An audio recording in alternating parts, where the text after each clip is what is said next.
Une jeune femme s'est réveillée à l'hôpital avec un bébé dans les bras et des gens lui disant qu'elle venait d'accoucher, mais elle était sûre de ne pas avoir d'enfant. Ce qu'elle a découvert ensuite est effrayant. Je me suis réveillé avec une forte odeur d'alcool et le bourdonnement des machines autour de moi. Mes yeux ont mis un moment à faire la mise au point. La lumière du plafond m'aveuglait un peu. Je me sentais faible, comme si j'avais couru pendant des jours sans m'arrêter. Et tout à coup, j'ai senti un poids léger dans mes bras. J'ai baissé les yeux, encore à moitié étourdi, et j'ai vu un bébé si petit, si calme. Il dormait comme s'il ne savait rien du monde qui l'entourait. Mais mon cœur s'est mis à battre très vite. Je ne savais pas qui il était. Je ne savais pas pourquoi il était avec moi, et pire encore, je ne savais même pas qui j'étais. J'ai essayé de bouger, mais une douleur aiguë m'a fait gémir. J'avais mal au ventre. J'avais l'impression que ma tête allait exploser. La porte s'est ouverte et une infirmière est entrée avec un sourire un peu fatigué. Elle m'a dit d'une voix calme « Bonjour Camilla, comment te sens-tu » Je l'ai regardée, essayant de comprendre. « Camilla, qui est Camilla ?» ai-je pensé, mais la peur m'a empêché de parler. L'infirmière s'est approchée, a regardé le bébé et a ajouté « Tu as eu un très mignon petit garçon, tout va bien maintenant. Tu te sens plus calme, tu étais nerveuse, très fatiguée, un peu perdue. Pour être honnête, c'est normal d'oublier des choses après avoir accouché. Ça m'est arrivé aussi. Je me sentais toute étourdie, tu vois. Mais je ne me souviens de rien, ni de moi-même, ni d'être enceinte. Elle a posé sa main sur mon épaule et m'a serré doucement. Ça va passer. Repose-toi. Ton corps et ton esprit ont besoin de temps. J'ai secoué lentement la tête. Mon cœur battait très vite, comme si quelque chose n'allait pas. Vraiment pas. Mais tout le monde disait que c'était normal, que c'était juste de la fatigue, que je me souviendrais bientôt, mais à l'intérieur de moi, quelque chose criait, quelque chose me disait que rien de tout cela n'était vrai. L'infirmière est partie, me laissant seule avec ce bébé. Le silence dans la chambre n'était rompu que par sa douce respiration. Je l'ai regardée, mais je ne ressentais rien qui ait du sens. Je n'avais aucun souvenir, aucune réponse, juste un sentiment étrange, un vide douloureux. Mes mains tremblaient tellement que je pouvais à peine le tenir. C'était comme si mes bras étaient faibles, sans force, comme s'ils avaient oublié comment prendre soin de quelqu'un. Le drap était froissé, la pièce était froide, et chaque partie de mon corps me faisait mal, comme si j'avais été dans une bagarre dont je ne me souvenais même pas. Chaque respiration me faisait mal, chaque mouvement était difficile, ma poitrine était serrée. C'était un vide qui me faisait me sentir encore plus perdu. Mon esprit était vide. Aucun nom, aucun visage, aucun souvenir de mon histoire ne me venait à l'esprit. C'était comme si j'étais né là, dans cet hôpital, déjà adulte, sans passé, et ça me faisait super peur. Le bébé s'est mis à pleurer. Ce cri faible et triste, comme s'il appelait à l'aide, était le seul son dans cette chambre froide. Et même si je ne me souvenais de rien, je savais qu'il avait besoin de moi, et ça me faisait super peur. Comment pouvais-je prendre soin de quelqu'un alors que je ne savais même pas prendre soin de moi-même ? Je l'ai regardée, tremblante. J'ai essayé de le caresser, mais ma main n'arrêtait pas de bouger. C'était comme si tout en moi était brisé. Un mélange de douleur, de peur et d'une sorte d'amour que je ne comprenais pas encore. Je voulais le protéger, mais je voulais aussi des réponses. J'ai fermé les yeux et j'ai pris une grande inspiration. Ça ne servait à rien. Ma tête était toujours vide, aucun souvenir ne me revenait, rien. Seuls ces pleurs, doux, faibles, douloureux. C'était comme si ces pleurs exprimaient ce que je ressentais à l'intérieur, mais que je ne pouvais pas dire à voix haute. Je suis resté là, ne sachant pas quoi faire, attendant que quelqu'un entre, que quelqu'un m'explique. La porte s'est ouverte lentement et un médecin est entré. Ses cheveux étaient tirés en arrière en un simple chignon. Elle portait des lunettes et elle m'a regardé avec une expression qui mêlait inquiétude et urgence. Elle s'est approchée du lit et m'a parlé lentement, comme si j'étais trop fragile pour entendre quoi que ce soit de plus fort. « Madame, vous allez bien ? C'est moi qui ai mis votre bébé au monde. On m'a dit que vous étiez nerveuse et que vous sembliez avoir oublié certaines choses. Vous avez accouché. Ce bébé est votre fils. » À ce moment-là, mon cœur s'est arrêté. Elle l'a dit avec une telle certitude, comme si elle me disait que le ciel est bleu. Mais quelque chose en moi criait « Non, ce n'était pas le cas. » Je ne savais pas comment l'expliquer.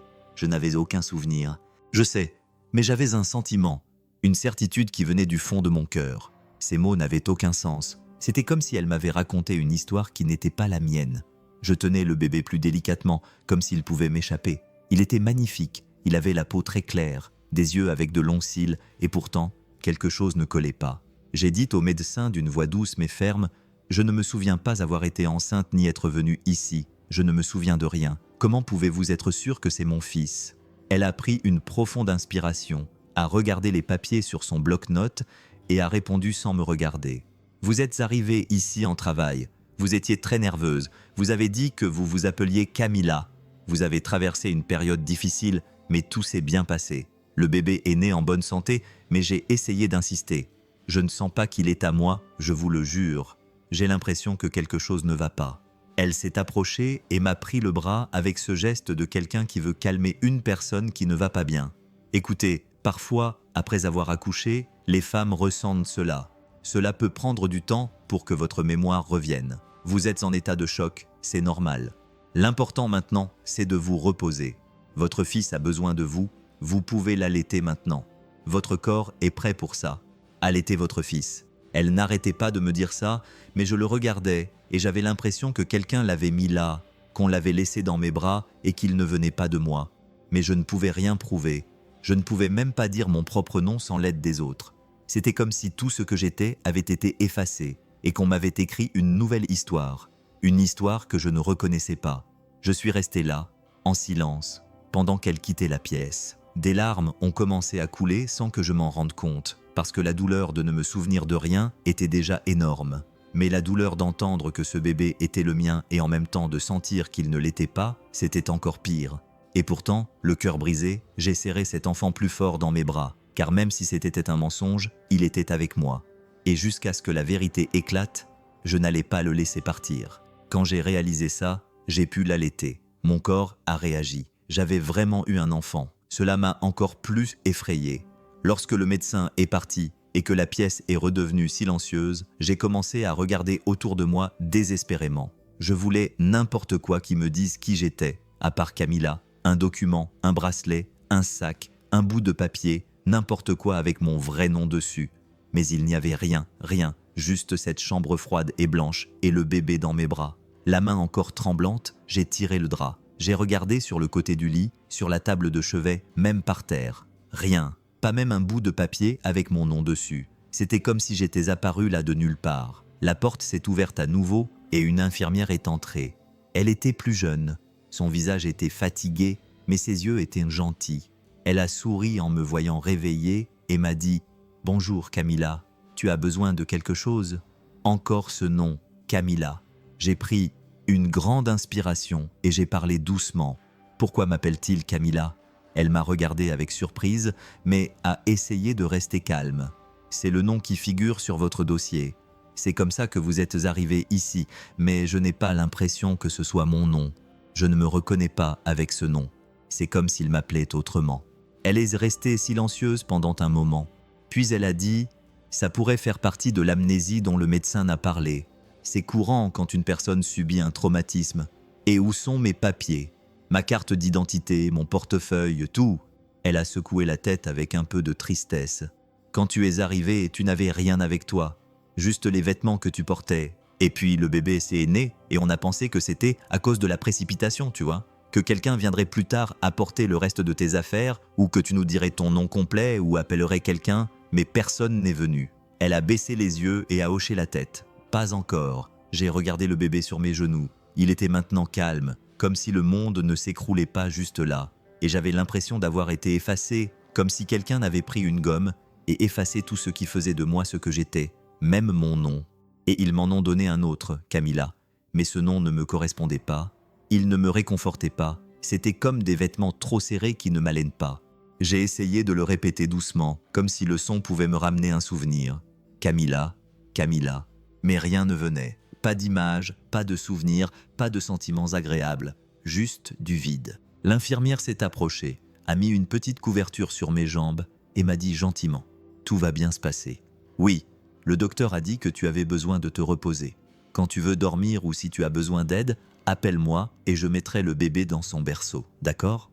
Elle est partie tranquillement, mais à l'intérieur de moi, quelque chose me serrait le cœur. J'ai regardé le bébé et j'ai essayé de ressentir ce qu'on dit qu'une mère ressent. Un amour immédiat, un lien, une certitude. Mais je ne ressentais rien de tout cela. Non, vraiment, c'était comme s'il venait d'ailleurs, de quelqu'un d'autre, et qu'on l'avait mis là avec moi sans me demander mon avis. Mon cœur était confus. Puis la culpabilité est arrivée. Une culpabilité si grande qu'elle m'a fait trembler encore plus. Parce que s'il était vraiment mon fils, comment pouvais-je ne pas le ressentir dès le début? Comment pouvais-je le regarder et douter? Même comme ça, même si je ne comprenais pas, même si je n'étais pas sûr, je ne pouvais pas le laisser partir. J'ai essayé de le mettre dans le berceau à côté du lit, juste pour reposer mes bras. Mais quand mes mains ont commencé à s'éloigner de son petit corps, quelque chose m'a retenu. Un nœud dans mon estomac, un vide, une tristesse qui m'étreignait si fort que j'ai commencé à pleurer. Je l'ai repris dans mes bras, je l'ai serré doucement contre moi et je l'ai bercé délicatement, comme si ce mouvement pouvait aussi me calmer. Il s'est simplement installé dans mes bras, comme si c'était l'endroit le plus sûr au monde. Et à ce moment-là, même si j'avais des doutes, même si je ressentais quelque chose d'étrange, comme si quelque chose n'allait pas, je savais que je ne pouvais pas le quitter. Peu importait ce que les gens pouvaient dire, peu importait que la mémoire ne revienne jamais. Ce bébé était désormais ma responsabilité. Les jours passaient lentement, comme si le temps avait oublié d'avancer. La fenêtre de la chambre montrait le ciel changer de couleur. Le soleil se levait, puis se couchait. Mais en moi, tout restait pareil, vide.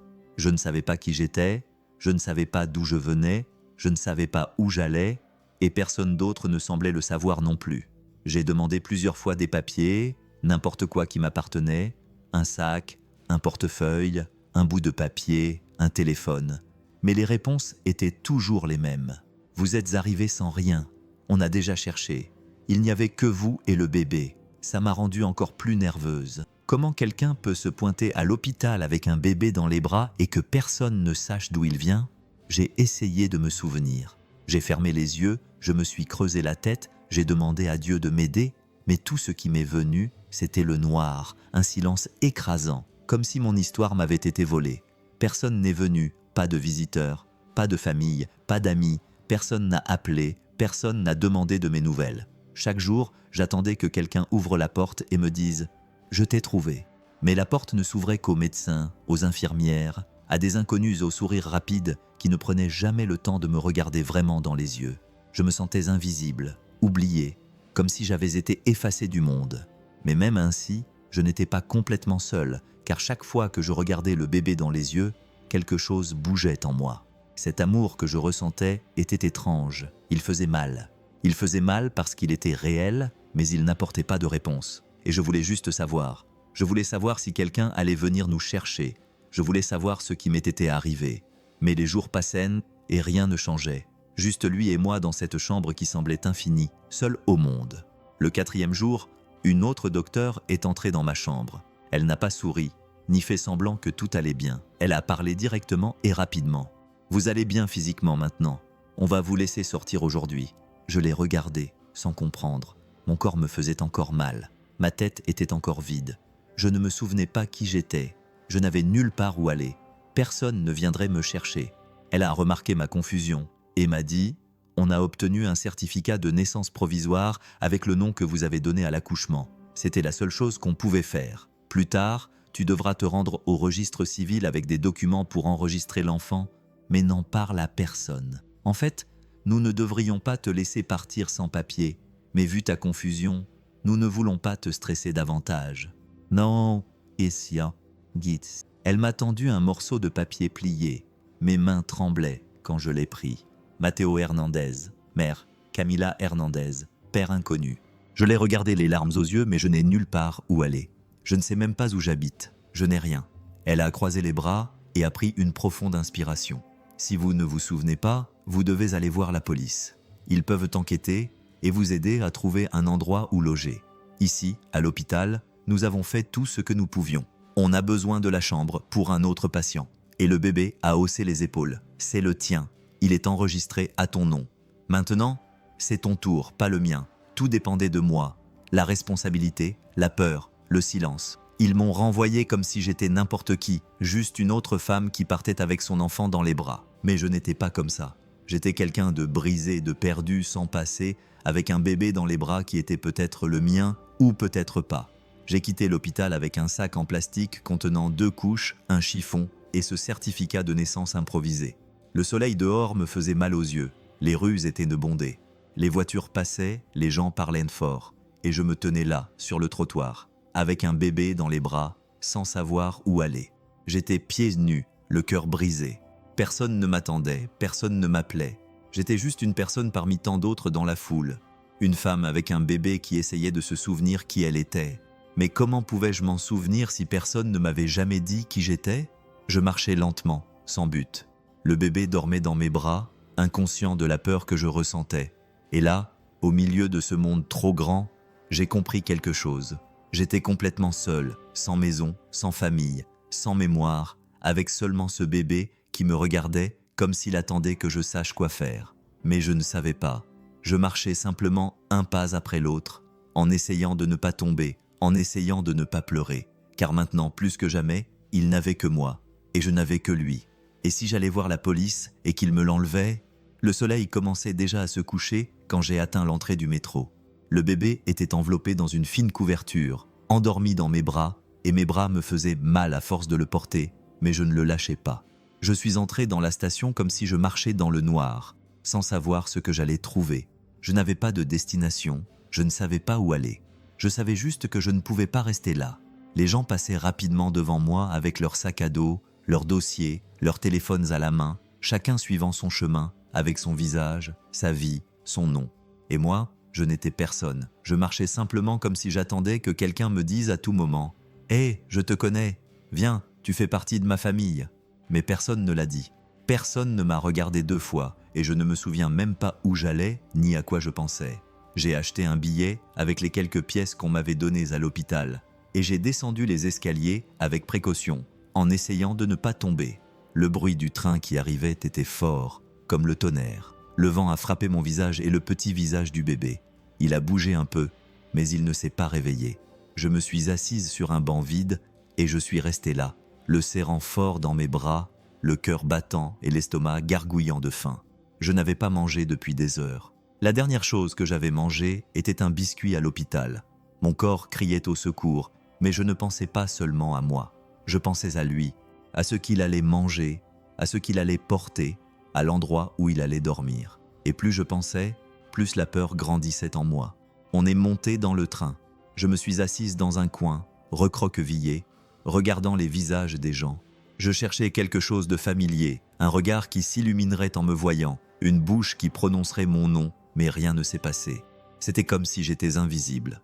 Les gares défilaient, le monde extérieur était plein de vie, tandis qu'à l'intérieur de moi, tout n'était que silence et doute. J'ai commencé à pleurer doucement, en essayant de ne pas réveiller le bébé. Les larmes coulaient chaudement, me brûlant le visage. Je pleurais de faim, de peur, d'épuisement et de nostalgie pour une vie dont je ne me souvenais plus. Mais même si je pleurais, même si je n'avais aucune direction, je ne m'arrêtais pas. Je continuais à tout regarder, à chercher une réponse, un souvenir, station après station, et quand je ne me souvenais de rien, je descendais et marchais rue après rue, comme si la réponse se trouvait juste au coin de la rue. Je voulais juste que quelqu'un me voie, me reconnaisse, dise mon nom, mon vrai nom, me dise « tu as ta place quelque part ». Mais le monde restait silencieux et j'ai continué à avancer parce que j'avais un bébé dans les bras et il avait besoin que je sois forte, même si je ne savais pas qui j'étais. Mes jambes ont commencé à me lâcher. Je marchais sans but, sans force, avec le bébé accroché à ma poitrine comme quelqu'un s'accroche à son dernier espoir. Mes yeux étaient gonflés à force de pleurer. La faim me faisait mal, le froid me transperçait la peau et la peur me faisait le plus mal. Je me suis assise sur un banc dans un parc, tremblante, avec le bébé endormi dans mes bras. J'ai regardé les lampadaires, les voitures qui passaient au loin, les gens qui marchaient rapidement, et j'ai pensé à m'allonger là, peut-être à dormir, peut-être à disparaître. C'est alors qu'une voix douce mais ferme a retenti derrière moi. « Chérie, ça va ?» Je me suis retourné lentement, effrayé. C'était une femme âgée aux cheveux blancs bien coiffés, aux petits yeux vifs, au visage marqué par le temps mais plein d'affection. Elle portait un chemisier en laine rose et tenait un sac de course. Elle m'a regardé comme si elle me connaissait déjà, comme si elle avait déjà vu ma douleur. « Ah !» ai-je répondu d'une voix à peine audible. « Je ne sais pas qui je suis. Je n'ai nulle part où dormir. Je suis avec ce bébé et je ne sais pas quoi faire. » Elle a posé le sac par terre et s'est accroupie à côté de moi, sans crainte, sans précipitation. « Viens avec moi. Tu ne vas pas dormir dans la rue avec ce bébé dans les bras, n'est-ce pas ?» Je l'ai regardé sans comprendre. « Qu'est-ce que tu veux dire ? Une inconnue qui m'offre son aide sans même connaître mon nom. Mais je n'ai rien. Je n'ai pas d'argent, pas de papier. Elle a passé sa main sur mon bras et m'a dit « Moi aussi, un jour, je n'avais rien et quelqu'un m'a aidé. Maintenant, c'est à mon tour d'aider. Viens, ma fille, je m'appelle Carmen, mais appelle-moi Doña Carmen. » À ce moment-là, je n'avais ni la force de dire non, ni la tête pour réfléchir. Je ne pouvais que hocher la tête sans rien dire. Elle a attrapé le sac, m'a aidé à me relever et on a marché lentement jusqu'à sa maison. Elle était simple, avec des murs bas, pleine de petites plantes à l'entrée. L'odeur du pain frais venait de la cuisine. J'avais déjà envie de pleurer, juste à cause de ça. Elle m'a donné un bain chaud, des vêtements propres, de la soupe fraîchement préparée et m'a préparé un matelas sur le sol avec des couvertures douces. Et pendant que je m'installais, elle a regardé le bébé qui dormait paisiblement dans un coin du salon. « Comment s'appelle-t-il » m'a-t-elle demandé doucement. « Matteo » ai-je répondu, les larmes aux yeux. Elle a souri un peu. « C'est un beau prénom. Maintenant, tu as un endroit où rester. Reste aussi longtemps que tu en as besoin. » Et cette nuit-là, le ventre plein et le cœur réchauffé par quelque chose que je croyais disparu, ma chère. Tout ça grâce à une femme qui ne me connaissait même pas, mais qui m'a vu et m'a donné un toit, même si ce n'était que pour une nuit, même si elle ne savait pas qui j'étais. Quelques jours ont passé et aucun souvenir n'est revenu. Matteo est tombé malade un matin pluvieux. Je me suis réveillé en entendant ses pleurs, qui cette fois-ci n'étaient pas comme les autres. C'était un cri plus aigu, plus faible, comme s'il demandait de l'aide. Je l'ai pris dans mes bras et j'ai senti que son corps était très chaud. Sa peau brûlait de fièvre. Son petit visage était rouge. J'avais très peur. « Doña Carmen !» ai-je crié, la voix tremblante. « Il est très chaud. Il a de la fièvre. » Elle a couru hors de sa chambre, l'a regardé et a posé sa main sur son front. « Oui, il a une forte fièvre. On doit l'emmener à l'hôpital tout de suite. » Je n'ai pas hésité une seconde. J'ai enveloppé Matteo dans une couverture. J'ai enfilé les premières tongs que j'ai trouvées et Doña Carmen m'a conduite à l'hôpital. C'était le même endroit où tout avait commencé. L'entrée, l'odeur, la salle d'accueil, tout me donnait des frissons, mais je ne pensais qu'à sauver mon bébé.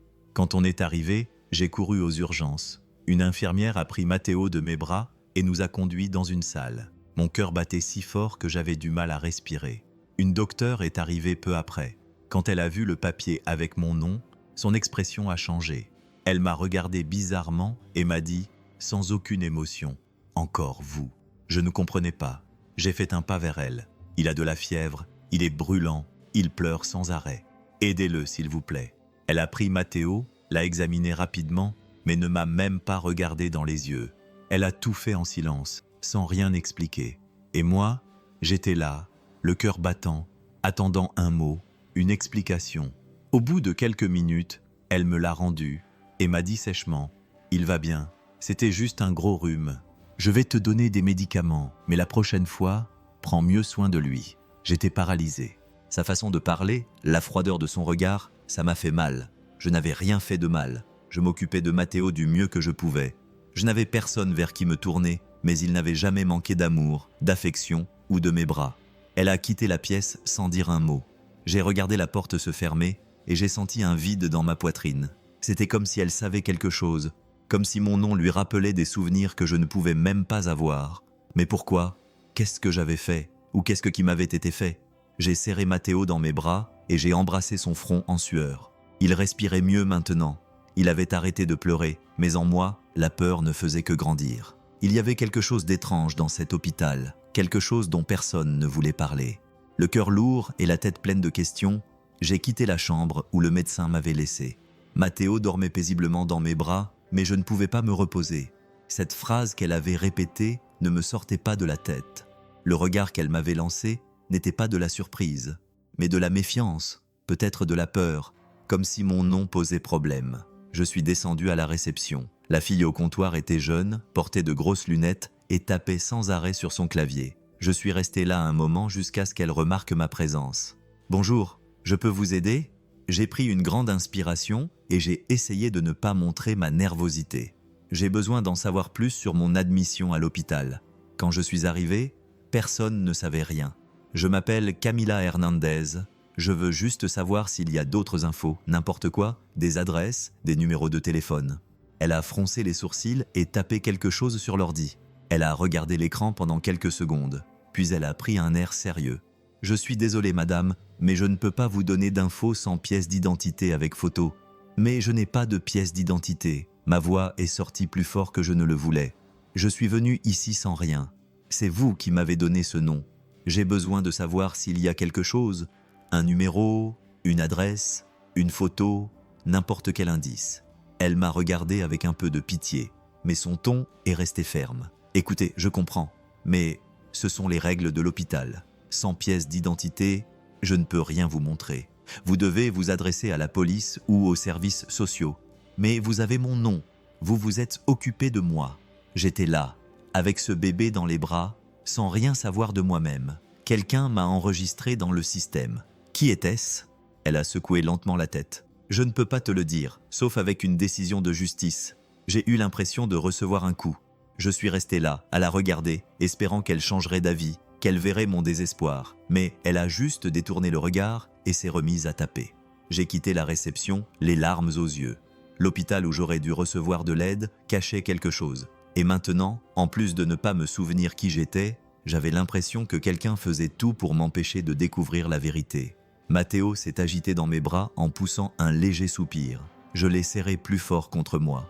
Si le monde voulait me laisser dans l'ignorance, j'allais me battre, même si j'étais seul, car quelque chose n'allait vraiment pas.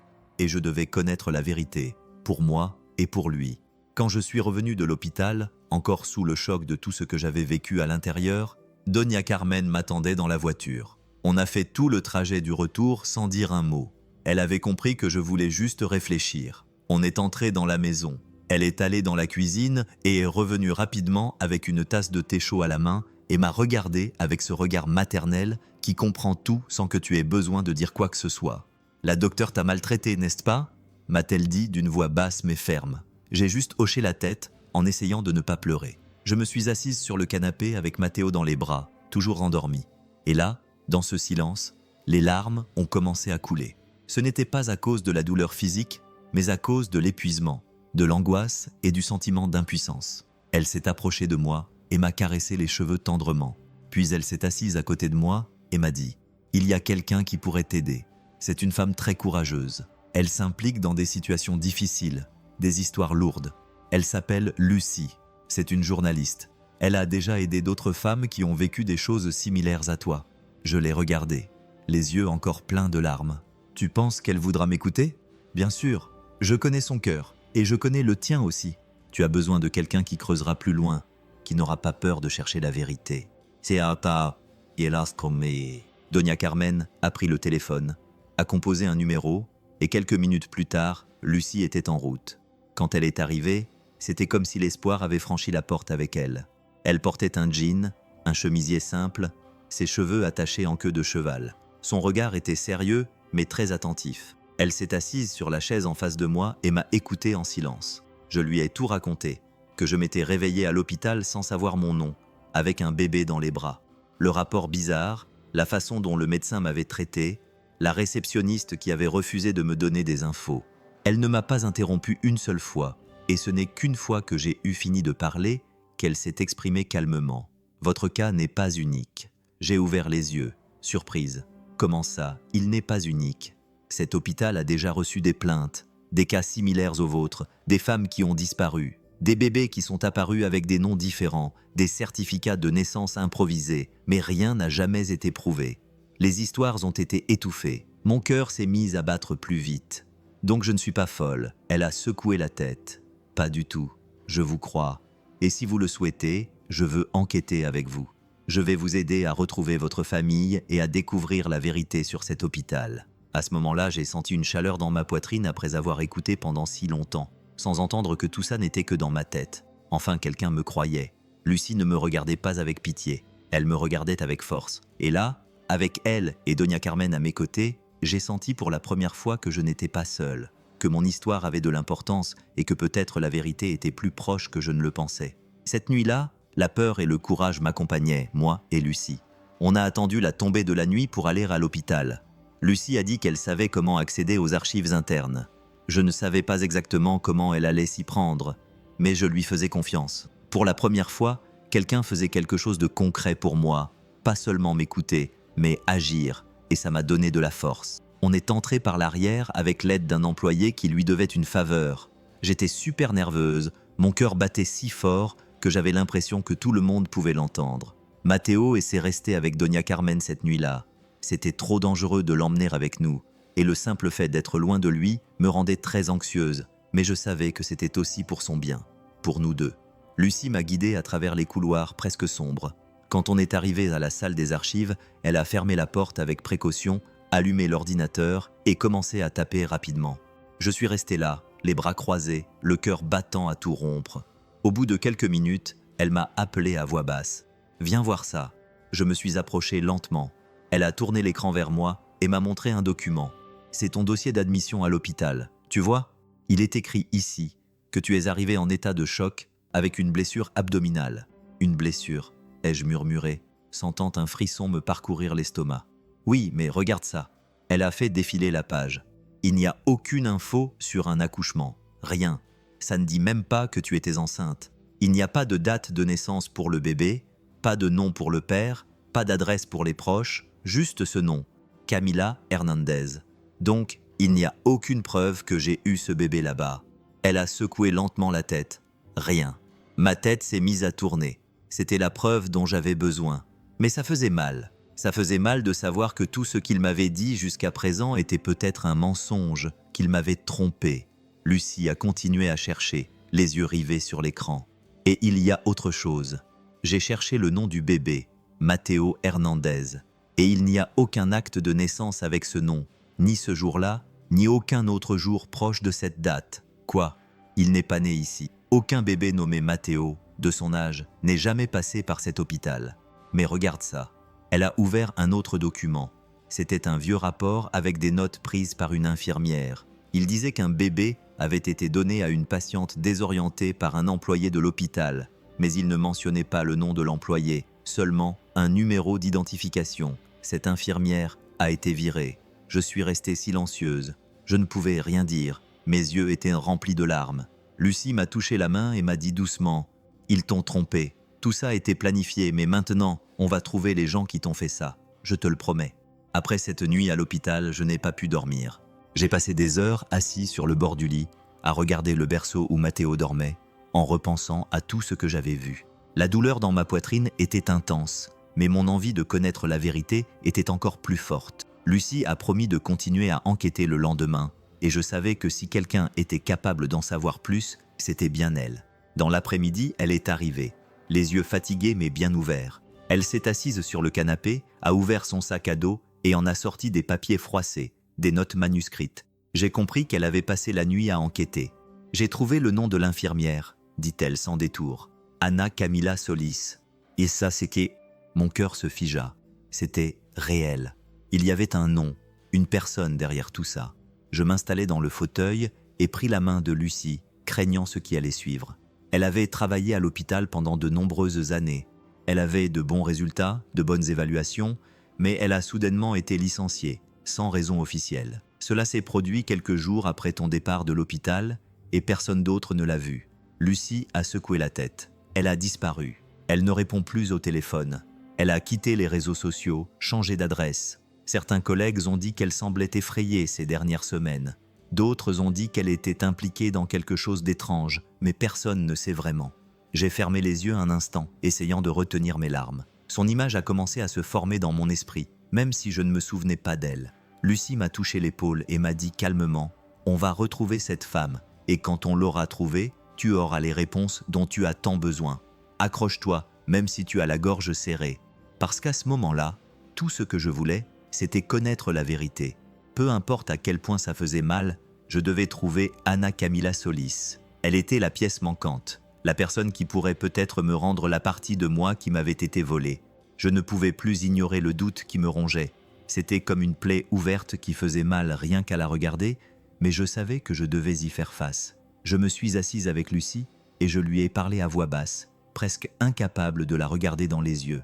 Je veux faire un test ADN. J'ai besoin de connaître la vérité. J'ai besoin de savoir si Matteo est vraiment mon fils. Lucie m'a simplement pris la main avec affection et m'a dit « Je m'en occuperai pour toi. Tu mérites de savoir. » Ce furent des jours d'attente, de longs jours, remplis de silence et de doute. J'ai continué à m'occuper de Matteo comme d'habitude. Je lui donnais son bain, je le couchais, je lui chantais doucement quand il pleurait, mais chaque fois que je le regardais dans les yeux, je me demandais si je l'avais vraiment porté en moi, et ce doute m'étouffait. Le jour où les résultats sont arrivés, Lucie est venue me voir avec une enveloppe scellée. Je tremblais, mes genoux flageolaient, la pièce semblait petite, exiguë. Je me suis assise sur le bord du lit, l'enveloppe dans les mains, et j'ai pris une grande inspiration. « Tu veux que je la lise ?» m'a-t-elle demandé avec précaution. J'ai secoué la tête. J'avais besoin de la lire. J'avais besoin de la voir de mes propres yeux. J'ai ouvert l'enveloppe lentement. Les lettres étaient floues. Mes yeux me brûlaient jusqu'à ce que je lise ce qui était écrit. Clair, sec, direct, incompatibilité génétique. Matteo n'était pas mon fils biologique. À ce moment-là, tout autour de moi est devenu noir. J'ai eu l'impression que le sol s'était dérobé sous mes pieds. Mes jambes ont fléchi. Mon corps s'est effondré en avant et j'ai pleuré. J'ai pleuré d'une douleur que je n'avais jamais ressentie auparavant. Une douleur qui m'a brisé de l'intérieur. Une douleur sans nom. Lucie a essayé de me prendre dans ses bras, mais tout ce que je pouvais faire, c'était tenir ce papier dans ma main et répéter « Je le savais, je le savais ». Mais même si je le savais, ça faisait mal parce qu'au fond de moi, j'avais encore un peu d'espoir. L'espoir qu'il était mon fils, que tout ça n'était qu'une erreur, un malentendu. Mais ce n'était pas le cas. C'était vrai. Il n'était pas mon fils. J'ai passé des heures à pleurer, assise par terre, le visage entre les mains, jusqu'à ce que, dans le silence, Matteo se réveille et se mette à pleurer. Ces pleurs m'ont ramené à la réalité. Je me suis levé, je suis allé vers le berceau, je l'ai pris dans mes bras, j'ai posé sa petite tête sur mon épaule et j'ai pleuré encore un peu. Mais cette fois, c'était différent, car même si ce bout de papier disait qu'il n'était pas à moi, je sentais dans mon cœur qu'il l'était, pas par le sang, mais par l'âme, par l'amour. Je l'ai embrassé sur le front et lui ai murmuré « Tu es à moi, Matteo. Peu importe ce que dit ce bout de papier, je suis ta maman et je le serai toujours, car personne ne peut m'enlever l'amour que j'ai pour toi, ni cet hôpital, ni cette infirmière, ni même la vérité la plus dure du monde. » Et dans cette étreinte, j'ai su. Il n'était pas issu de moi, mais il était venu pour moi, et c'était tout ce dont j'avais besoin. Après les résultats des tests, je pensais que rien d'autre ne pouvait m'affecter, que j'avais déjà ressenti la douleur la plus forte du monde, mais la vie avait encore d'autres vérités à me jeter au visage, et aucune d'entre elles n'était douce. Lucie est arrivée tôt un matin, le visage grave et les yeux rougis par le manque de sommeil. Elle s'est assise sur le canapé, a sorti une enveloppe abîmée de son sac et a dit calmement « J'ai trouvé une vieille plainte. Elle était cachée parmi beaucoup de papiers. » Mon cœur s'est mis à battre plus vite. Quel genre de plainte? Elle a sorti une feuille de papier et l'a lue lentement d'une voix ferme. Elle venait d'une jeune mère. Elle disait avoir donné naissance à une fille. Tous les tests indiquaient que c'était une fille, les échographies aussi. Mais quand elle s'est réveillée, ils lui ont mis un garçon dans les bras. Elle a crié, a demandé des explications, mais personne ne l'a écoutée. Personne ne l'a aidée. Peu après, elle a disparu. J'ai mis ma main sur ma bouche. Les larmes ont coulé sans que je puisse les retenir. C'était comme si elle lisait ma propre histoire, mais vue de l'autre côté. Ils ont échangé son bébé. Ma voix est sortie doucement. Il se pourrait que ma fille soit aussi perdue quelque part. Lucie m'a regardé avec des yeux pleins de douleur. Je savais que c'était possible, mais je ne pouvais toujours pas en être sûr. C'est pourquoi j'ai creusé plus profondément. Et ce que j'ai découvert, Camilla, n'est pas facile à entendre. Elle a pris une profonde inspiration, m'a pris la main et m'a dit lentement « Il y a un réseau derrière tout ça, un groupe qui procède aux échanges. Ce n'est pas seulement cet hôpital. Il y a des médecins, des juges, des travailleurs sociaux, tous impliqués. Ils échangent les bébés nés du mauvais sexe pour certaines familles. Ils inventent de nouvelles histoires, comme ils ont inventé la tienne. » Je ne pouvais plus parler. Mes yeux étaient rivés sur elle, mais le monde autour de moi semblait tourner. J'avais la nausée, j'étais en colère, j'avais peur. Pourquoi? Pourquoi quelqu'un ferait ça? Ai-je demandé en ravalant mes larmes. L'argent, le contrôle, l'égoïsme. Certains parents ne veulent pas de filles et d'autres ne veulent pas de garçons, alors ils paient cher pour ça. Et ces bébés sont enlevés à leur mère et échangés. Car lorsqu'ils sont échangés, les mères ont un bébé dans les bras et croient qu'il s'agit d'une erreur dans les tests de sexe. Cela arrive aux femmes qui sont seules, vulnérables, sans personne pour les défendre. Comme toi, j'ai regardé le berceau où Matteo dormait. L'image de ses pleurs lors de ce premier jour à l'hôpital m'est revenue à l'esprit. Il était là, calme, me regardant comme s'il savait tout. Et maintenant, je comprenais qu'il était aussi une victime.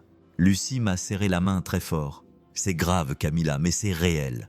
Et maintenant, on sait contre quoi on se bat. Ils ne pensaient pas que tu allais te battre, que tu allais chercher la vérité.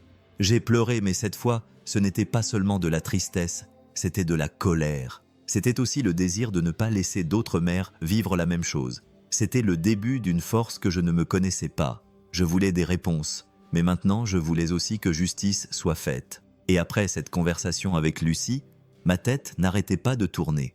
Je voyais Matteo endormi, si petit, si innocent, et ça me faisait mal de penser qu'il faisait aussi partie de tout ça. Pas en tant que coupable, mais en tant que victime, tout comme moi. Et le pire, c'est qu'il y avait d'autres mères, d'autres enfants, qui vivaient des choses similaires, sans personne pour les aider. Lucie a continué son enquête, et un après-midi, elle est rentrée à la maison avec un air plus sérieux que jamais. Elle s'est assise en face de moi, a pris une profonde inspiration et m'a dit « Camilla, ce qu'on a découvert maintenant est encore plus triste. » J'ai retenu mes larmes, sentant déjà que quelque chose de très fort allait arriver. Certains bébés n'avaient pas simplement été échangés. Beaucoup de mères s'étaient vues retirer leurs bébés pour les vendre. J'ai senti mon corps se glacer. Vendue, elle a hoché lentement la tête. Oui, certaines familles payaient pour avoir un nouveau-né, parfois parce qu'elles voulaient vraiment un enfant, mais ne voulaient pas passer par le processus d'adoption. Comment, ai-je demandé, la voix déjà brisée.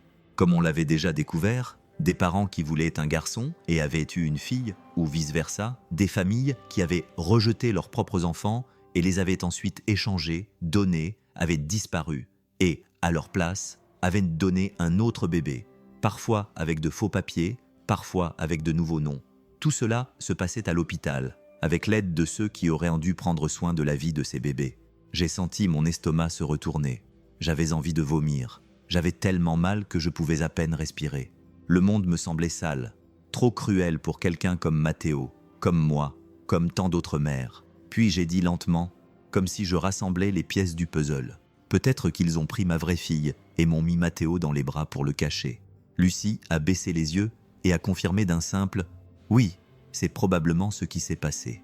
Les larmes ont coulé, lourdes. J'ai pleuré pour moi, pour Matteo, pour la fille que j'avais portée dans mon ventre et qui est peut-être quelque part sans savoir qu'elle avait une mère qui l'aimait avant même sa naissance. J'ai pleuré pour toutes les femmes qui n'ont pas été écoutées, pour toutes celles qui ont été traitées de folles, qui ont été oubliées, effacées.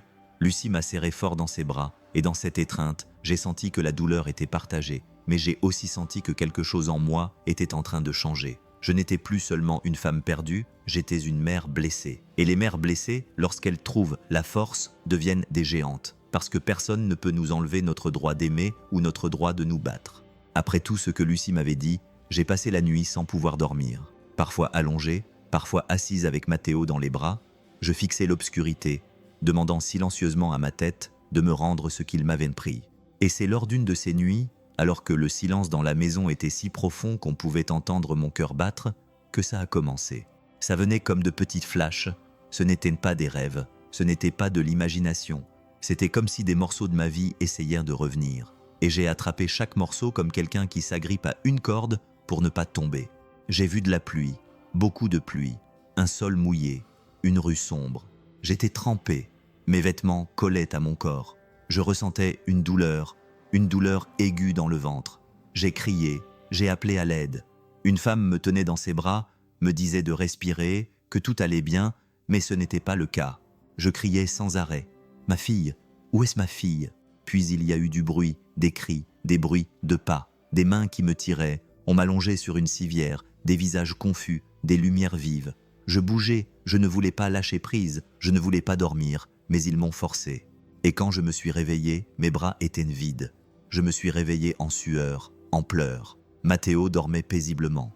Je tremblais de la tête aux pieds. Je savais que ce n'était pas juste un rêve, c'était un souvenir, c'était réel. Dans les jours qui ont suivi, d'autres bribes me sont revenues. Des images floues, une chambre simple, une valise préparée à la hâte, puis un nom qui est apparu comme un murmure dans le vent, Alejandro. J'ai dit ce nom à voix haute et j'ai senti une boule dans ma gorge. Je connaissais ce nom, j'aimais ce nom, mais en même temps, quelque chose en moi s'est arrêté. Qui était Alejandro? Un médecin? Un ami? Un homme qui m'avait sauvé ou trahi?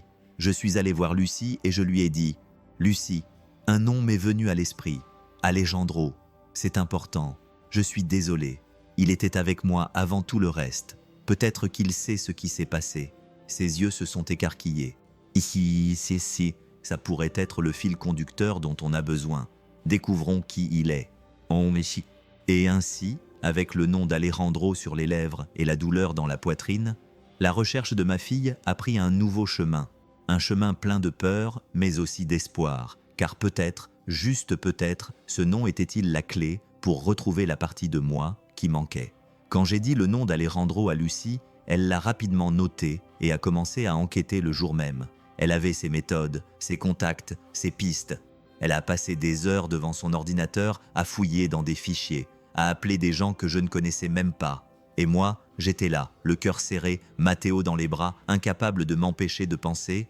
Se souvient-il encore de moi ? À la fin de l'après-midi, Lucie est apparue dans le salon avec un regard différent, le regard de quelqu'un qui avait trouvé quelque chose d'important. Elle s'est assise à côté de moi, a pris une profonde inspiration et m'a dit calmement « Camilla, je l'ai trouvé ». Mes yeux se sont instantanément remplis de larmes. Je sentais mon cœur battre si fort qu'il semblait vouloir sortir de ma poitrine. « Où est-il » ai-je demandé, la voix tremblante. « À Puebla. Il bosse dans une petite clinique très simple dans le centre. Il continue d'exercer la médecine. On dirait qu'il n'est jamais parti de là. Puebla, c'était loin, mais ça ne semblait pas si loin pour quelqu'un qui avait déjà traversé tant d'épreuves sans savoir où aller. » Lucie a continué à m'expliquer. Il n'est pas sur les réseaux sociaux. Il n'a rien de très personnel. Il vit discrètement. Mais j'ai parlé à une dame qui travaille à la clinique. Elle m'a confirmé qu'il était là presque tous les jours. Il soigne les gens gratuitement quand il le peut. On dirait qu'il est très apprécié. J'ai fermé les yeux. Son nom n'était plus juste un son. Maintenant, il avait une direction, une histoire, une substance. Il était réel. On doit aller le voir. J'ai dit sans réfléchir. Lucie a posé sa main sur la mienne. On allait y aller. Mais vas-y doucement. S'il est bien celui que tu penses, il a peut-être les réponses dont tu as besoin, mais il a peut-être aussi des vérités difficiles à entendre. Es-tu prêt pour ça ? J'ai pris une grande inspiration. J'ai regardé Matteo, qui jouait avec une poupée de chiffon sur le sol. J'ai pensé à ma fille, qui est toujours quelque part là-bas.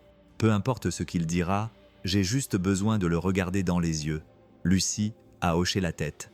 Et à ce moment-là, un mélange de courage et de peur que je n'avais jamais ressenti auparavant est né en moi. Alejandro était vivant, et peut-être, juste peut-être, était-il la lumière dont j'avais besoin pour continuer à chercher ce qui m'avait été enlevé. Le voyage jusqu'à Puebla a été long. On a pris un simple bus s'arrêtant dans plusieurs petites villes en cours de route. Matteo dormait sur mes genoux, et je regardais par la fenêtre le paysage qui défilait, essayant de me souvenir d'un signe, d'un petit bout de ma vie qui me rappellerait Alejandro. Mais tout ce que je ressentais, c'était quelque chose d'étrange, comme si j'étais déjà venu ici. À chaque coin de rue, à chaque virage, mon cœur battait plus vite. C'était comme si mon corps se souvenait avant mon esprit. Lucie était à mes côtés tout le temps, me tenant la main quand je la serrais trop fort, me calmant quand je tremblais de nervosité. Elle comprenait, elle savait à quel point ce moment était important. C'était comme si tout se préparait pour des retrouvailles que le monde entier voulait éviter. Quand on est arrivés à la clinique, il était déjà tard. Le soleil commençait à se coucher derrière les montagnes, peignant le ciel d'orange. L'entrée de la clinique était simple, avec une petite enseigne et un portail en fer rouillé. Mais pour moi, elle ressemblait à la porte d'un tout nouveau monde. Lucie a sonné à l'interphone. Une femme a répondu. Elle a demandé qui on était. Lucie a juste dit « On cherche le docteur Alejandro. Dites-lui que c'est important, très important. » On a attendu quelques minutes dans le couloir. J'avais l'impression que mon cœur allait sortir de ma bouche. Matteo s'est réveillé, a regardé autour de lui et est resté tranquille sur mes genoux, comme s'il savait lui aussi que c'était un moment spécial. La porte s'est ouverte lentement. Un homme grand en blouse blanche est apparu. Il avait les cheveux foncés, un peu ébouriffés, et les yeux bruns pleins de fatigue. Mais quand il m'a vu, il s'est figé. Son regard s'est posé directement sur mon visage et y est resté, comme s'il n'arrivait pas à croire ce qu'il voyait. Ses yeux se sont remplis de larmes, sa bouche a tremblé. Il a fait un pas vers moi et m'a murmuré d'une voix brisée. « Mon Dieu, Camilla, c'est toi ?» Tout mon corps a tremblé, mes jambes ont tremblé, mes yeux se sont remplis de larmes. Et même si je ne comprenais toujours pas tout, même si mon cœur me faisait tellement mal, j'ai su à ce moment-là qu'il me reconnaissait, qu'il savait qui j'étais. Et à partir de ce regard, de ces larmes qu'il ne pouvait contrôler, j'ai aussi su qu'il m'aimait. Je suis resté là, sans voix, et il s'est approché de moi lentement, comme s'il avait peur de me faire peur. Il a touché mon visage avec ses mains tremblantes. Il a pleuré sans honte, comme quelqu'un qui avait perdu quelque chose qu'il aimait beaucoup et qu'il avait retrouvé. Après tout ce temps, après toute cette douleur, Lucie est restée silencieuse.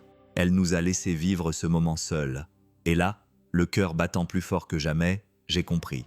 Peut-être que les réponses étaient enfin à portée de main et que mon histoire commençait à me revenir. Alejandro m'a emmené dans une petite pièce à l'intérieur de la clinique. Elle était simple, avec une table, 2 chaises et quelques photos sur le mur. Mais à ce moment-là, elle me semblait être l'endroit le plus important au monde. Je me suis assise lentement avec Matteo sur mes genoux, et il s'est assis en face de moi, les yeux encore pleins de larmes. Lucie m'a aidé à lui expliquer ce qui se passait. Il a pris une profonde inspiration, s'est passé la main sur le visage et a commencé à parler. « Camilla, toi et moi avons été ensemble pendant 9 ans. 9 ans de ma vie à tes côtés. On a vécu tellement de choses. On a ri, on a pleuré, on a rêvé ensemble. Sa voix s'est brisée. On s'est fiancés, tu te souviens ?» J'ai hoché lentement la tête. Je ne m'en souvenais pas.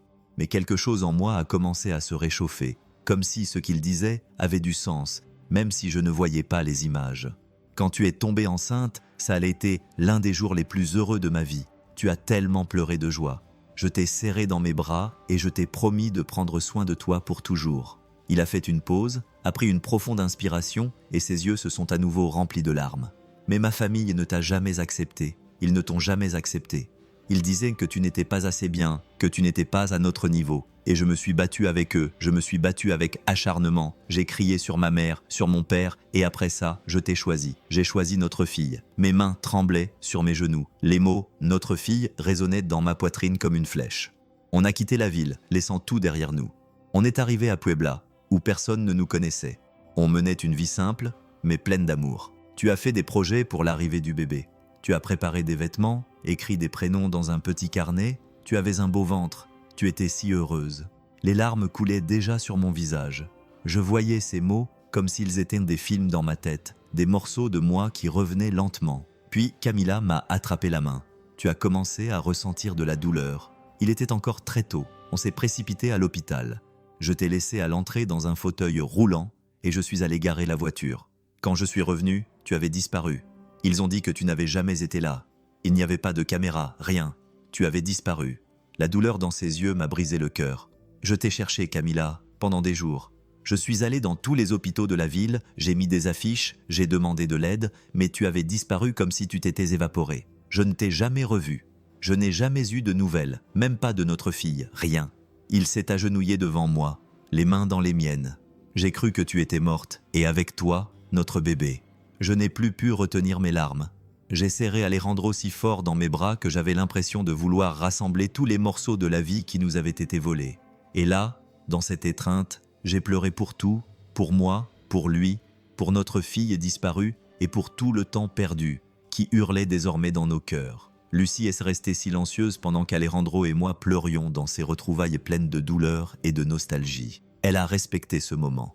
Elle a regardé son téléphone portable tout le temps, jusqu'à ce qu'elle devienne nerveuse. Je savais déjà que d'autres souffrances nous attendaient, mais je savais aussi qu'à présent, avec Alejandro à mes côtés, j'étais plus forte. Elle nous a regardé droit dans les yeux et a dit « Camilla, j'ai pu confirmer ce que nous soupçonnions déjà. Le réseau qui a enlevé votre fille n'est pas petit. C'est un grand groupe avec des personnes importantes derrière lui. » Mon estomac s'est noué. Alejandro m'a serré la main très fort. Lucie nous a montré son téléphone portable et a dit « Voici la liste des appels entre des personnes opérant dans différentes villes, y compris ici à Puebla. L'hôpital où ils t'ont emmené cette nuit-là figure dans ce document. Ton nom apparaît dans un faux dossier, comme si tu avais quitté l'hôpital le jour de la naissance, sans compagnon, sans bébé. Mais je n'ai jamais quitté cet endroit. Ils ne m'ont jamais rendu ma fille, ai-je dit d'une voix brisée. Je le sais, parce que ton accouchement a été forcé, Camilla. Ils sont intervenus, ont sorti ta fille prématurément et l'ont vendue. Elle venait à peine de naître. Ces mots étaient comme des coups de poignard. Alejandro a posé sa main sur sa poitrine, essayant de retenir ses larmes. J'ai senti mes jambes faiblir, mais je suis restée assise, immobile, car j'avais besoin d'entendre la suite. Ils t'ont vu comme une proie facile, jeune, sans famille, proche, loin de ta ville. Et quand tu es tombée en état de choc, ton esprit s'est éteint. C'est là qu'ils en ont profité. Ils ont disparu avec ta fille et ont mis un autre bébé à sa place. » Lucie a pris une profonde inspiration et a regardé Matteo qui jouait sur le tapis avec une poupée de chiffon. « Matteo, on te l'a donné pour couvrir tout ça.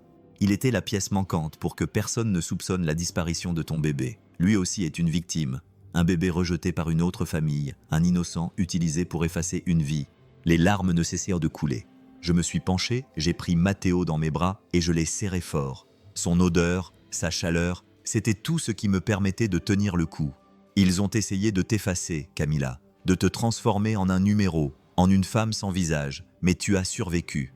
Et maintenant, on va rétablir la vérité sur ton histoire.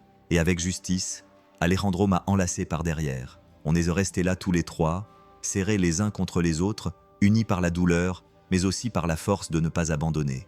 Ils ont effacé mon passé, mais j'étais là, vivante, avec la promesse dans mon cœur que je retrouverai ma fille et que je récupérerai tout. Les mois qui ont suivi, presque 2 ans, ont été les plus durs de ma vie. Je connaissais déjà la vérité, mais le plus dur restait à venir. Retrouver ma fille, la petite qu'il m'avait enlevée, qu'il ne m'avait même pas laissé tenir dans mes bras, regarder, embrasser sur la joue, et savoir ça sans l'avoir avec moi. C'était comme vivre avec un demi-cœur. Lucie n'a pas arrêté une seconde. Chaque jour, elle m'apportait des nouvelles, des noms, des documents. Certains semblaient être de bonnes pistes, mais ils finissaient par être des impasses. Chaque fois qu'une porte se fermait, ma poitrine se serrait. Mais même si j'étais fatigué, même si j'avais peur, j'ai continué parce que je n'étais plus seulement la femme qu'ils avaient oubliée à l'hôpital. J'étais une mère, et une mère n'abandonne jamais. Pendant cette période, quelque chose a commencé à se passer en moi.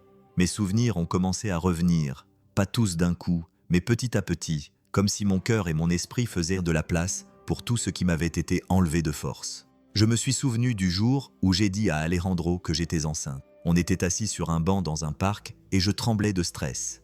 Il est resté silencieux pendant 1 seconde. Puis il m'a serré si fort dans ses bras que j'avais du mal à respirer. Il a pleuré et m'a appelé « mon amour » en me disant qu'il serait le meilleur père du monde. Je me suis souvenu de la valise qu'on avait préparée en secret, des disputes avec sa famille, des cris. Je me suis souvenu de la nuit où on a quitté la ville main dans la main, sans se retourner, prêt à recommencer à zéro à Puebla. Et je me suis aussi souvenu de ma famille, de ma mère me disant que j'avais gâché ma vie, de mon père me tournant le dos. Ils m'ont abandonné quand j'avais le plus besoin d'eux, me laissant seul alors que j'avais le plus besoin d'un câlin. Ça m'a fait beaucoup de mal, mais j'ai laissé ça derrière moi parce qu'à ce moment-là, la seule chose qui comptait était de retrouver ma fille et de reconstruire ce qui m'avait été enlevé. C'était un après-midi nuageux quand Lucie est arrivée en courant, le visage rayonnant d'excitation. On était tous réunis, moi, Alejandro et Matteo, qui faisaient déjà ses premiers pas. Elle est entrée dans la pièce les larmes aux yeux et a dit « On a une piste, un orphelinat à San Antonio, un vieux dossier sur une fille qui a été laissée là-bas par une famille qui l'a abandonnée. Son âge correspond à la date de ton accouchement. Elle s'appelle Sofia. » Quand elle a prononcé ce nom, quelque chose en moi a vibré, comme si mon corps savait avant mon esprit, comme si le nom de Sofia avait toujours été chuchoté en moi. Je me suis levé de ma chaise, les larmes aux yeux et la voix tremblante. « Allons-y maintenant. » Et c'est ainsi, le cœur brisé, mais les pieds fermement ancrés au sol, que j'ai commencé le voyage le plus important de ma vie, le voyage vers ma fille. On est arrivés à l'orphelinat, le cœur battant. C'était un endroit simple, avec de hauts murs et un portail en fer rouillé.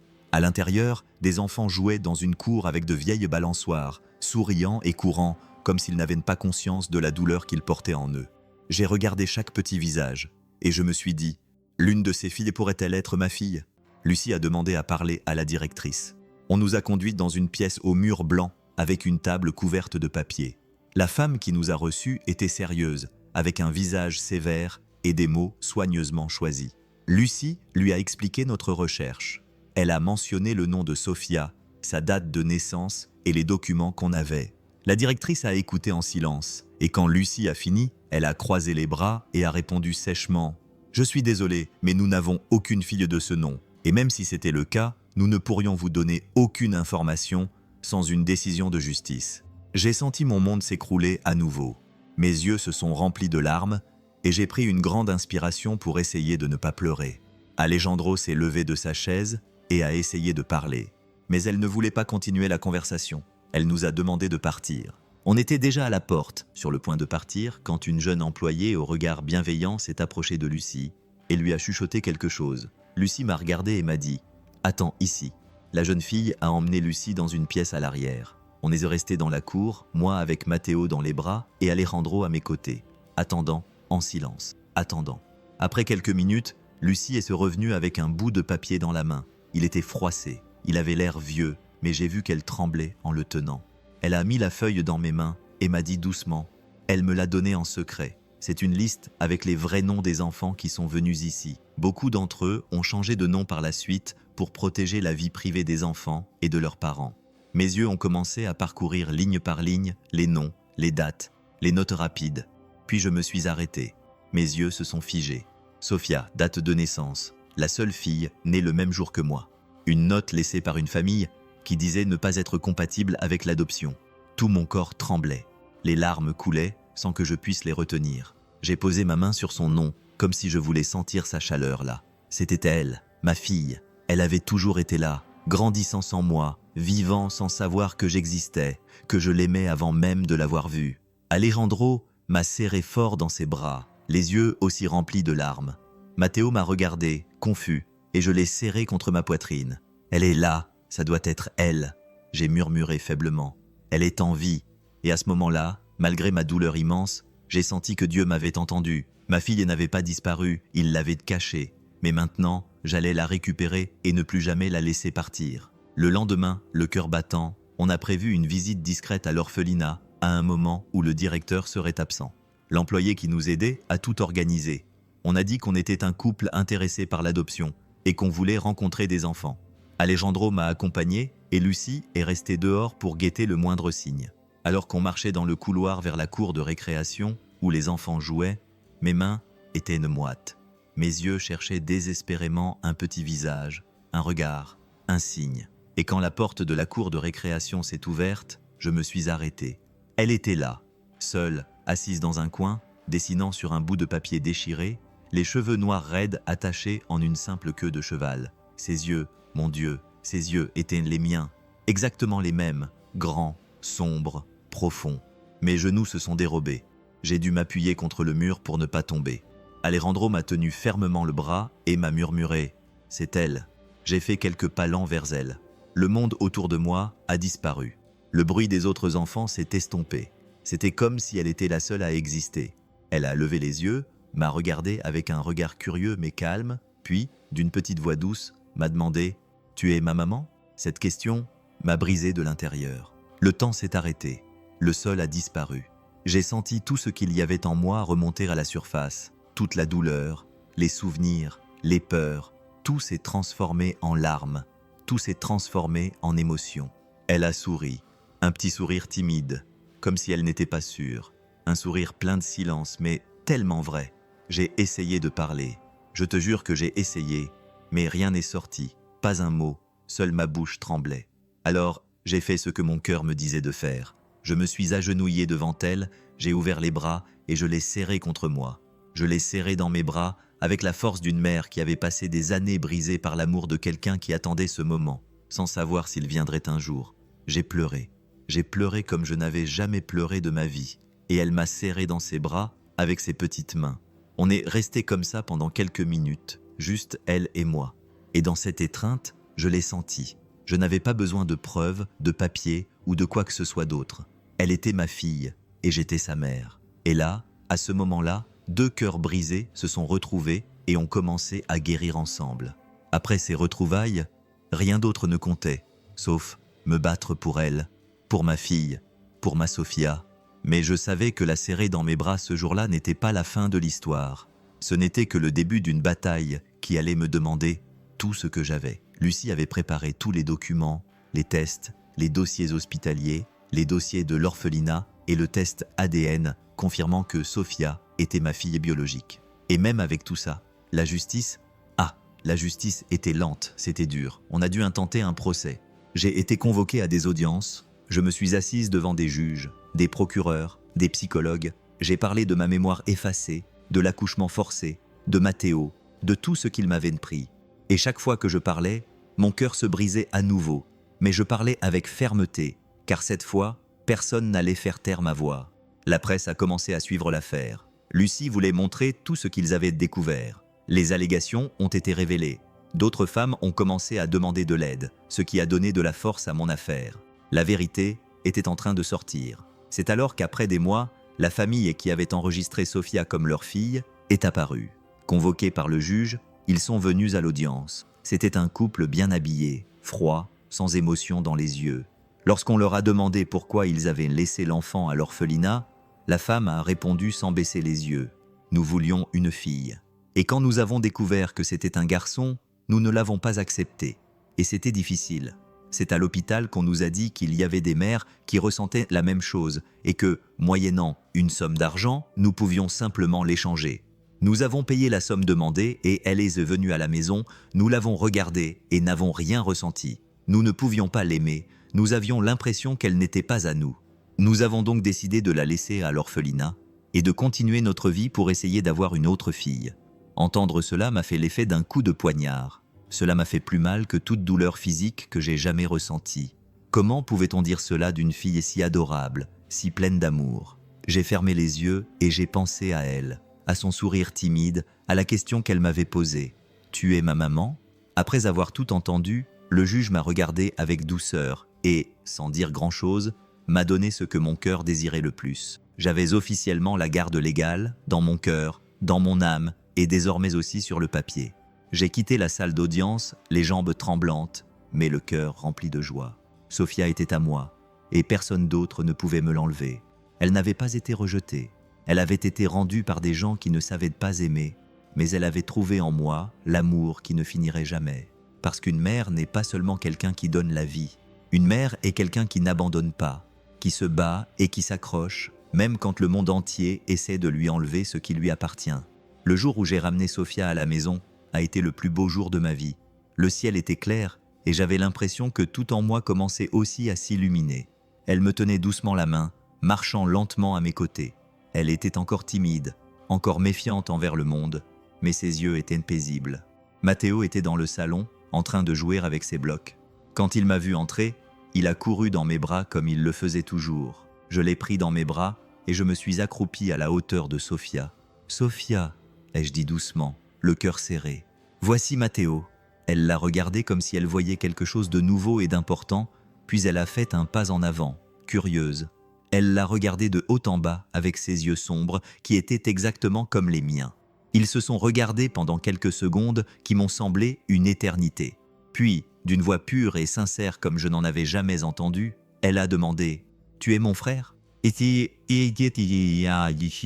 Matteo, même s'il était tout petit, a répondu sans hésiter, a hoché la tête et a dit « Oui, c'est moi ». C'était simple, direct, et ça m'a bouleversé. Sophia a souri, ce sourire timide, à moitié caché, que je commençais déjà à aimer. Puis elle s'est approchée un peu plus, s'est assise par terre à côté de lui et a ramassé un des blocs. Sans dire un mot, ils ont commencé à jouer ensemble.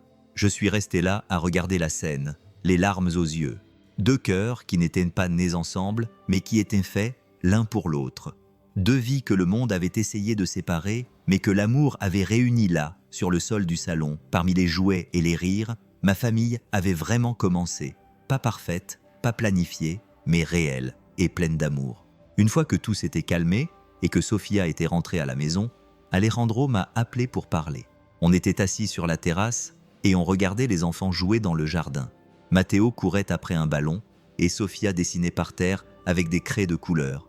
C'était une scène magnifique et simple que je n'aurais jamais pensé vivre. Il m'a pris la main, m'a regardé dans les yeux et m'a dit avec amour « Camila, maintenant que nous sommes à nouveau ensemble, maintenant que nous avons nos enfants, je veux que nous retournions à Puebla. Je veux tout reconstruire avec toi, notre maison, notre vie, notre amour. » Mon cœur s'est serré, c'était tout ce que j'étais censé vouloir. C'était l'homme qui m'aimait vraiment, qui ne m'avait jamais abandonné, qui avait pleuré mon absence pendant des années. C'était le père de ma fille, et maintenant, il était là, les bras ouverts, m'offrant un nouveau départ. Mais au fond de moi, je savais que je n'étais pas encore prête. J'ai baissé les yeux, j'ai pris une profonde inspiration, et j'ai parlé honnêtement. « Alejandro, je t'aime, et rien au monde ne changera ça, mais je suis encore brisé à l'intérieur. J'ai vécu des choses que je ne sais même pas comment expliquer correctement. Il y a des parties de moi qui souffrent encore, et j'ai besoin de temps pour guérir. Il est resté silencieux pendant quelques secondes, les yeux remplis de larmes. Puis il a hoché la tête avec un regard compréhensif. « Je comprends, Camilla, et j'attendrai aussi longtemps qu'il le faudra. Je veux juste te voir bien, te voir heureuse, même si c'est de loin. » J'ai pleuré là, sans honte, parce que ce n'était pas un non, c'était juste un pas encore. Parce qu'avant de recommencer avec quelqu'un, j'avais besoin de me retrouver complètement. J'avais besoin de guérir les blessures qui me faisaient encore mal, même si de bonnes choses arrivaient. On est resté là à s'étreindre, à regarder Matteo trébucher et rire, à regarder Sofia dessiner une maison avec 2 petites fenêtres et un cœur au milieu. Je savais que mon histoire avait encore beaucoup à vivre, mais il était temps maintenant de prendre soin de moi calmement, sincèrement, car ce n'est qu'ainsi que je pourrais continuer en paix. Après tout ce que j'avais vécu, toute la douleur, les luttes et les retrouvailles, quelque chose en moi avait changé. Il ne s'agissait plus seulement de moi, de mon histoire. Je savais que d'autres femmes souffraient aussi en silence, perdues, oubliées, ne sachant pas où chercher de l'aide. Des femmes qui, comme moi, avaient été trompées, réduites au silence, séparées de leurs enfants, sans explication.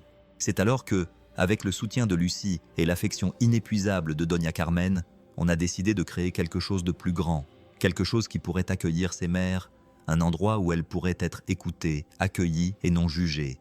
C'est ainsi qu'est née l'ONG, un espace simple, mais rempli d'amour et de vérité. On offre un soutien psychologique, des conseils juridiques et de l'aide pour repartir à zéro. Chaque femme qui vient ici porte une douleur unique, mais elle trouve des bras ouverts comme ceux qui m'ont accueilli autrefois. Lucie coordonne tout avec sa force habituelle. Doña Carmen fait du café, parle à chacune comme si elle était sa fille. Et je raconte mon histoire, non pas pour choquer, mais pour montrer qu'il est possible de survivre, que même quand tout semble fini, elles peuvent encore prendre un nouveau départ. Matteo court dans les pièces en souriant, jouant avec tout le monde. Il a grandi heureux. Même s'il n'est pas mon fils biologique, il est mien à tous égards, dans son regard, dans son affection, dans la façon dont il me serre dans ses bras, comme si j'étais tout son univers. Un jour, l'un des bénévoles m'a demandé « Comment as-tu pu aller de l'avant avec tant de douleur ?» Et j'ai répondu, les larmes aux yeux, parce que Matteo m'a sauvé. Il est arrivé à un moment où je ne savais même pas qui j'étais. Et c'est lui qui m'a donné une raison de continuer. Il n'est pas mon fils biologique, mais c'est mon ange, et ça vaut plus que n'importe quel ADN. Et Sofia, oh ma petite fille, aujourd'hui, elle adore dessiner. Elle passe des heures avec des crayons de couleur dans les mains, dessinant des petites maisons et des fleurs, et sur chaque dessin, il y a une femme avec de longs cheveux et un grand sourire. Elle me les donne toujours en me disant « C'est toi, maman Camilla ». Elle signe chaque dessin avec son écriture spéciale, en écrivant soigneusement « Pour maman Camilla ». Je garde chacun d'entre eux comme s'ils étaient des morceaux de mon cœur réparés, car aujourd'hui, plus que jamais, je suis une vraie maman. Dans mon âme, dans mes combats et dans mon amour. Même avec tout ce que j'ai accompli, avec toute la vérité qui a été révélée, il y a encore des nuits où je me réveille effrayé, parfois sans raison, parfois en pleurant. C'est comme si un cri était coincé en moi. J'entends un bébé pleurer en arrière-plan, un cri qui vient d'une période sombre, d'une pièce froide, d'un jour où je ne connaissais même pas mon nom. C'est bizarre parce que je sais que ce n'est pas le cri de Matteo, ni celui de Sofia.